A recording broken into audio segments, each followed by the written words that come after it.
Kalau kita dekat dengan Allah Subhanahu wa taala, kalau kita ibadah kita baik dan benar sesuai dengan tuntunannya Nabi Muhammad sallallahu alaihi wasallam, dan kalau kita dekat dengan Allah Subhanahu wa taala, itu pasti ada saja petunjuk dari Allah Subhanahu wa taala yang diberikan kepada hambanya untuk didorong untuk senantiasa berbuat amal kebaikan, untuk senantiasa berbuat amal-amal yang solih, untuk senantiasa berbuat amal yang bermanfaat untuk orang lain. Jadi teman-teman sekalian, saya berikan contoh.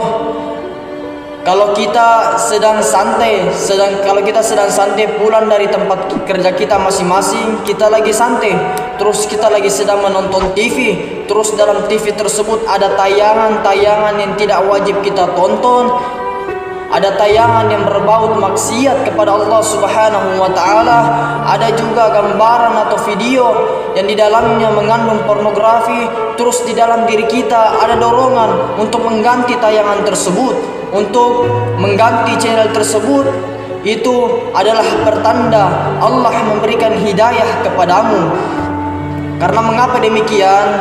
Kita ditunjukkan oleh Allah Subhanahu wa taala bahwa itu tidak baik, dan itu dilarang oleh Allah Subhanahu wa taala, diharamkan oleh Allah Subhanahu wa taala untuk kita lihat yang baik-baik, dan jangan kalian lihat yang diharamkan oleh Allah Subhanahu wa taala. Terus teman-teman sekalian, kalau kita sedang jalan-jalan kemanapun itu, terutama kalau kita jalan-jalan ke mall, terus tiba-tiba ketika kita berbelanja itu ada wanita tersebut menggunakan pakaian yang menampakkan auratnya atau pakaian yang super ketat. Lalu pada saat itu hati kita, diri kita langsung ditegur, langsung dibimbing oleh Allah Subhanahu wa taala bahwa palingkan pandanganmu dari hal-hal yang diharamkan oleh Allah Subhanahu wa taala. Maka itu juga pertanda bahwa Allah memberikan hidayah kepadamu.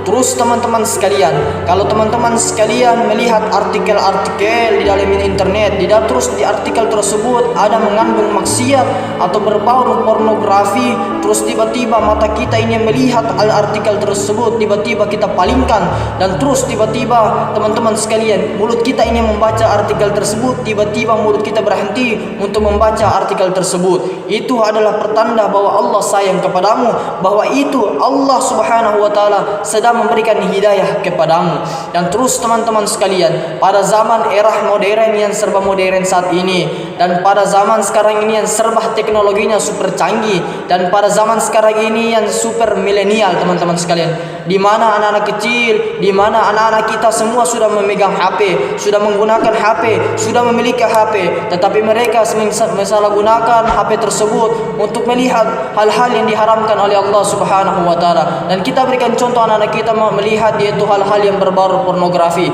video pornografi, atau itu yang diharamkan oleh Allah Subhanahu wa taala. Itu yang harus kita kendalikan terhadap anak-anak kita. Teman-teman sekalian, kita harus kendalikan anak-anak kita. Itu pesan dari saya untuk orang-orang tua sekalian untuk menjaga anak-anak kita. Karena mengapa demikian? Ini pertanda kalau di dalam HP tersebut kita selaku hambanya Allah Subhanahu wa taala, kita memegang HP, dalam HP tersebut ada pornografi atau hal-hal yang berbau maksiat, tiba-tiba kita mematikan HP tersebut, atau kita keluar dari aplikasi tersebut, atau dari hal atau artikel dari website atau dari akses internet tersebut, kita palingkan atau kita matikan. Itu adalah pertanda bahwa Allah Subhanahu wa taala sayang, dan pertanda bahwa Allah memberikan hidayah kepadamu. Dan terus teman-teman sekalian, jikalau kita sudah diberikan hidayah oleh Allah Subhanahu wa taala, mari kita pelihara, mari kita senantiasa mempertahankan hidayah tersebut yang diberikan oleh Allah Subhanahu wa taala. Ini adalah suatu anugerah terbesar jikalau Allah memberikan hidayah kepada diri kita masing-masing. Bahwa teman-teman sekalian, hidayah ini adalah petunjuk dari Allah Subhanahu wa taala, petunjuk langsung dari Allah Subhanahu wa taala, dan ini adalah bimbingan langsung dari Allah Subhanahu wa taala terhadap hamba tersebut, terhadap hamba yang dekat dengan Allah Subhanahu wa taala, dan hamba yang takut kepada Allah Subhanahu wa taala. Dan terus teman-teman sekalian, jikalau teman-teman kita, sahabat kita atau kerabat kita belum mendapatkan hidayah, jangan kalian jatuhkan mereka, jangan kalian celah mereka, tetapi kita selaku umat Islam, selaku umat yang beriman kepada Allah Subhanahu wa taala, mari kita sama-sama kita dorong mereka untuk senantiasa mengikuti langkah langkah kita untuk senantiasa berbuat amal kebaikan. Karena orang beriman yaitu tidak menjatuhkan sesama mukmin, tetapi orang beriman adalah mengajak orang mukmin untuk kembali ke jalannya Allah Subhanahu wa taala. Semua assalamualaikum warahmatullahi wabarakatuh.